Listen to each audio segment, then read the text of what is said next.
Hey everybody, how you doing? So this is the third time I've attempted to record this video. For some reason the video keeps buffering and won't play when I'm trying to screen record.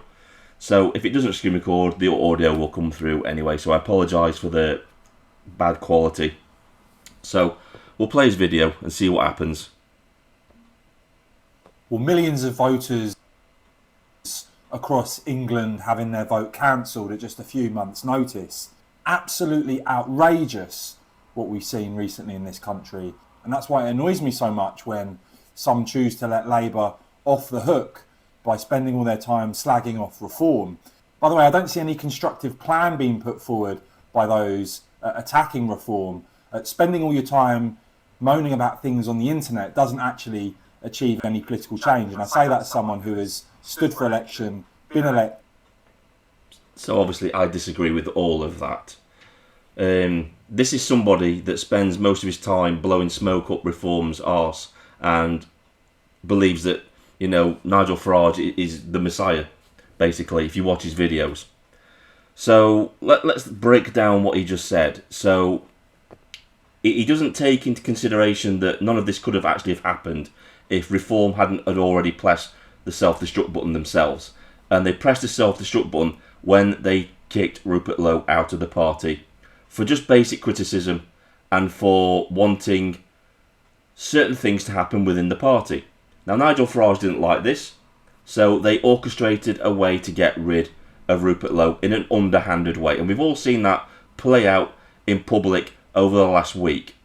So to say that reform shouldn't take any responsibility in this is ridiculous. It should. In fact, it should probably take all the responsibility, because none of this would have been possible if Nigel Farage hadn't have allowed his ego to get in the way, and Mohammed Zahir Yusuf wasn't such a... I can't say it on here, but you can read my mind. You know where I'm coming from on that. So this guy is just basically, you know, obviously reform's got no, reform can't be blamed. It's people levying criticism against reform that have caused this downfall. And if that can happen, if people on the internet criticising a political party can bring it down, then it was never a viable entity in the first place, was it? It was weak. It couldn't stand up to the scrutiny. And if it's not going to stand up to the scrutiny of people on the internet, how's it going to stand up to the scrutiny of an opposition party criticising it for its actions? And let's not forget, right, the Reform Party, and I keep covering this, the Reform Party is offering the right-wing voter, who are mainly voting for reform, absolutely nothing. They're weak on immigration, both illegal and legitimate legal immigration. They're weak on radical Islam. They're not going to touch that with a barge pole. And they basically have no concrete policies on anything, because they say one thing one minute and the next minute it's totally changed. Nigel Farage flip-flops around on international subjects like he did on Ukraine. They're just a mess. And it's not just the criticism coming about Rupert Lowe. The party is imploding within itself as well, because we've had a branch shut down. I think it was Stratford branch shut down because it was being critical of Islam. So that's gone now. That branch has been cancelled and shut down and no longer exists. And we've heard that the same thing happened in a Derbyshire constituency, Amber Valley. That one was shut down for no apparent reason whatsoever, just shut down.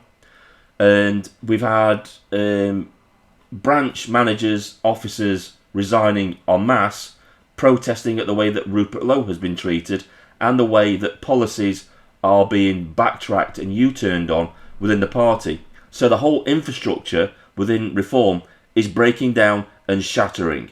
And that's not just from internet criticism. That's from a failure of leadership that is happening. So basically this guy is talking an absolute load of bollocks, in my opinion.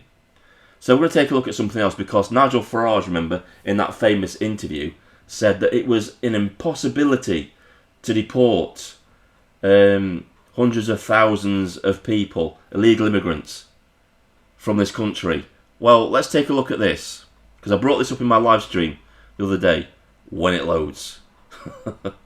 There we go. So, Pakistan to start second phase of Afghan deportations. Now, for whatever reason, Pakistan doesn't want these Afghan people in its country. I'm assuming it's because they are causing trouble or whatever with the internal structure of Pakistan. So they've said more than 800,000 Afghans, that's nearly 1 million people, Afghans are likely to be expelled in the second phase of the controversial plan. So this has happened before. It can be done. You can expel people from your country that you don't want to be there. So when Nigel Farage says it's an impossibility to get rid of the million illegal immigrants that are already in this country, it's not an impossibility, is it? Because when we've got a third world country like Pakistan leading the way and actually doing it, then Nigel Farage doesn't know what he's talking about, does it? It's not, to me, it's not that it can't be done. It's just a lack of willing to actually do it. That's it. We've got President Trump in America doing exactly the same thing now, rounding up all the illegal immigrants and deporting them. It can be done. You just got to have a willingness to actually do it. And that's where the point is. Reform are weak on everything. They're done. They're finished. It's time to abandon them. Abandon ship. I'm still seeing some of the bigger channel political commentators still trying to reason and, convince Nigel Farage to do the right thing. He doesn't care. The man doesn't care. It's obvious he doesn't care. He really doesn't care about this country. All Nigel Farage seems to care about is money and his public image. That's it. He doesn't give two shits about this country, does he? It's obvious from his actions. Look at his actions. What has he done? These aren't the actions of a man who loves this country, are they? You have to look at the actions of Donald Trump to see a man who loves his country. And Nigel Farage is doing the complete opposite to Donald Trump. Donald Trump is smart. He surrounded himself with effective people that can do the job. Strong people that he can delegate power to get the job done. Nigel Farage does the exact opposite. He tries to centralise power around himself, doesn't delegate anything, and gets rid of people around him who are up and coming or show any promise of leadership. He gets rid of them. That's weak leadership. That's not strong leadership. Right, I've ranted enough. This is Vindicator, signing off.